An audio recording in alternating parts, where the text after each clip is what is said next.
Des dizaines de milliers de partisans ont manifesté leur soutien aux partis politiques, mais les sondeurs ont tâté le pouls des électeurs à travers le pays.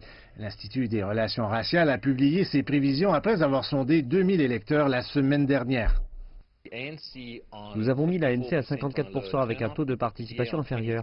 Nous avons mis l'AD à 23% avec un taux de participation inférieur et l'EFF à 14% avec un taux de participation inférieur. Il y a une certaine fluidité entre l'ANC et l'EFF.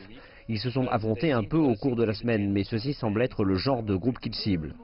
Le parti au pouvoir ne s'est pas rendu service malgré le sentiment positif créé par la nomination de Cyril Ramaphosa à la présidence.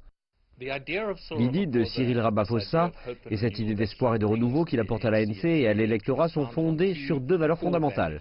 La première est la bonne gouvernance et l'autre est une position dure contre la corruption. Le délestage a sapé cette idée de bonne gouvernance, puis la commission Zondo a sapé l'idée d'une position dure sur la corruption. Et étant donné que ce sont vraiment les seules choses que l'ANC a à offrir lors de cette élection, ils ont tous deux énormément réduit les perspectives.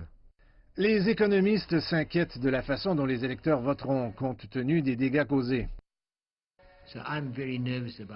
Je suis très nerveux à propos de ça. Quel que soit le résultat, nous ne verrons rien de positif en découler. Ce n'est pas un parlement minoritaire, mais c'est très proche d'un équilibre où il y aura peu de progrès dans la croissance de l'économie, en fournissant les moyens, le capital, les capacités, l'accès aux compétences, etc. Tout cela sera probablement encore retardé. Les économistes sont également divisés sur l'impact du décompte final des votes sur les investissements en Afrique du Sud.